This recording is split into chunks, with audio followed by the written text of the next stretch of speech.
que me insista en que no quiere escribir más y dedicarse, si es posible, a casi nada. Me da igual, me lo juego y otra cosa. ¿Que por qué de nada? Porque estoy convencido de que es una de las voces más personales, más auténticas, más poéticas de todos los heterodoxos españoles. La verdad es que los ortodoxos poéticos actuales han empezado ya a cansarme un poco, tanto como los modernitos vacíos. Enrique Valle no es ni ortodoxo ni modernito vacío.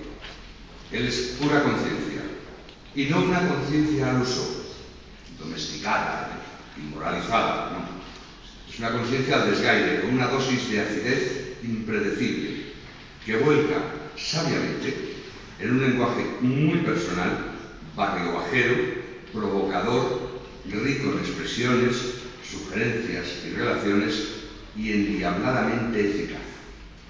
A nadie he visto reflejar mejor el mundo de la bohemia íntima y sacralizada, y en el mundo en general, sin más condiciones que la de su cultura personal, amplia y diversa.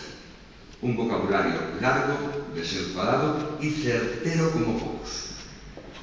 Y esa rapidez mental que tras su aparente pasar de todo, no termina de pasar y coge la vida, que es la única que pretende pasar, y la junta, la disecciona y nos la entrega convertida en una poesía tremendamente fibrosa, de un verso libre perfecto, de transparente barroquismo y muy original. Y he dicho verso libre, pero perfectamente controlado, mientras la mayoría de los versolibristas lo son porque no saben ser otra cosa y porque no tienen ni majolera idea de métrica ni de rima. Enrique Valle lo es por decisión del lenguaje personal, y le funcionan perfectamente los metros mezclados, las pausas, las insistencias temáticas. Creo que hace una de las poesías en verso libre más perfectas que he visto nunca. Una vez puntúa, otras no. Rompe los esquemas convencionales, utiliza neologismos callejeros o propios, o se los inventa. En una palabra, hace lo que le da la gana. A la mayoría de los autores le falta ritmo o seguridad en estos terrenos. A Enrique le sobra. Vamos a ver un poco de historia para que vean por dónde vienen los tiros, para ver por qué escribe Enrique Valle así. Este caballero es de esos contados madrileños prácticamente castizos, de los últimos que fue parido en casa. Nació en la mismísima calle Bailén, a orillas del viaducto de las Vistillas, Olé, a tiro de arcabuz del Palacio de Oriente. Por eso a veces dice, si llego a nacer un poco más arriba, nazco rey. Hijo único, niño un tanto triste y acomplejado, algo débil y enclenque de cuerpo, supo hacerse fuerte a costa de inteligencia, que en esa nunca fue debilucho. Y ya en las pandillas del colegio, hacía causa común con los más echados para adelante, con las pandillas peligrosas, vamos.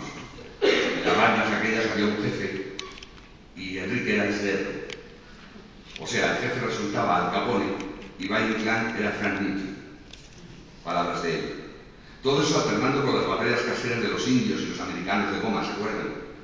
Como era hijo de un humilde portero, que también arreglaba relojes, de un bloque de apartamentos de lujo, pues le regalaban multitud de juguetes. Estaba encantado, deseando a que el niño que llegase en las Navidades.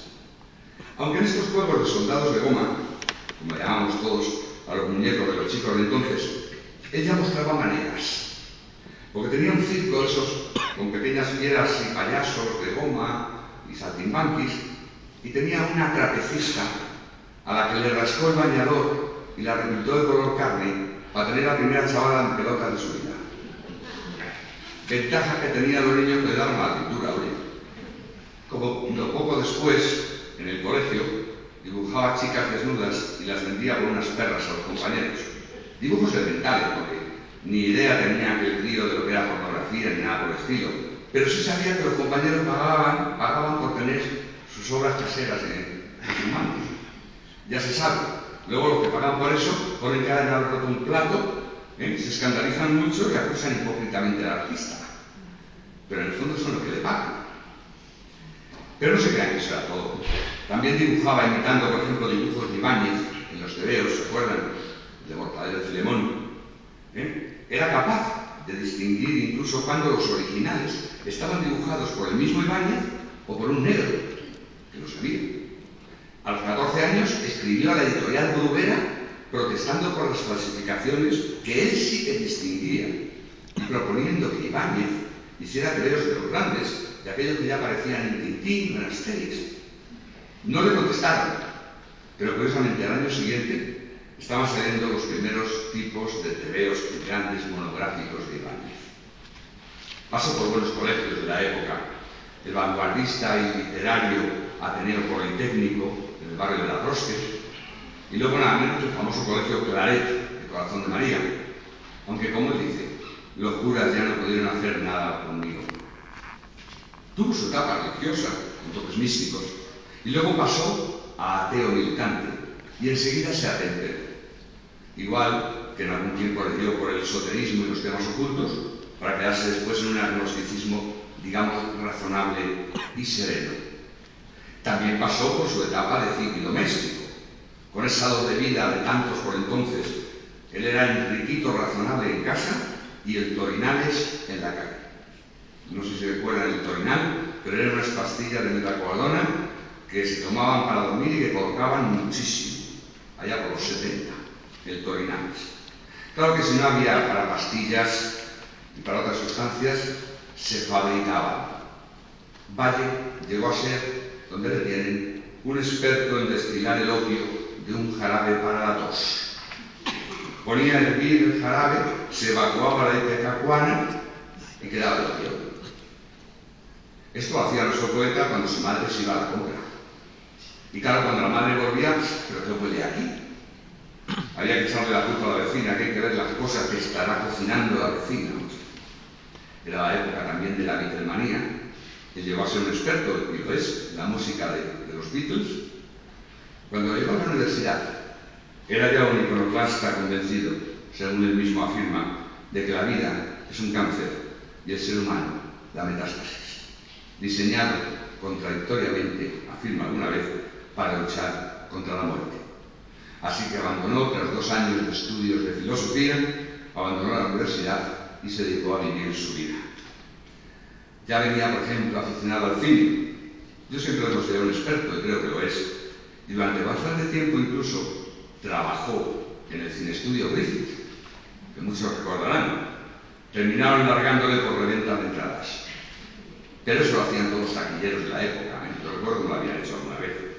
Todas esas historias que estoy contando han prescrito, así que no se preocupen los de la sala, que no hay ningún peligro, ningún peligro. A pesar de estas aficiones, ni fue peligroso entonces, y ahora mucho menos. Enrique Valle no supone un más mínimo riesgo para nadie. Con decirles que ha decidido hace años dejar de escribir poesía, que eso sí era posiblemente lo más peligroso que ha hecho en su vida, poética y personalmente, Enrique no es un tipo que se venda, no se aviene a razones sociales o políticas, no milita en rebaño alguno, no busca apoyos ni influencias, no entra en la lotería de los premios, no cede a más tentaciones que las de la amistad. Por eso me ha permitido ponerle en esta lista de poetas en vivo. Si no hubiéramos sido amigos, me hubiera dicho que no. Ha llegado a ese punto de autonomía personal donde basta con trabajar lo mínimo para sobrevivir, verse de vez en cuando con los amigos y colegas, sin exagerar, y vivir ese mundo propio que la mayoría, por comodidad, convencionalismo o lo que sea, no nos atrevemos a vivir. Más de uno no le perdona su desparpajo, sus salidas de tono, su dureza contra el lenguaje cortesano, la religiosidad de corral y la domesticidad en general.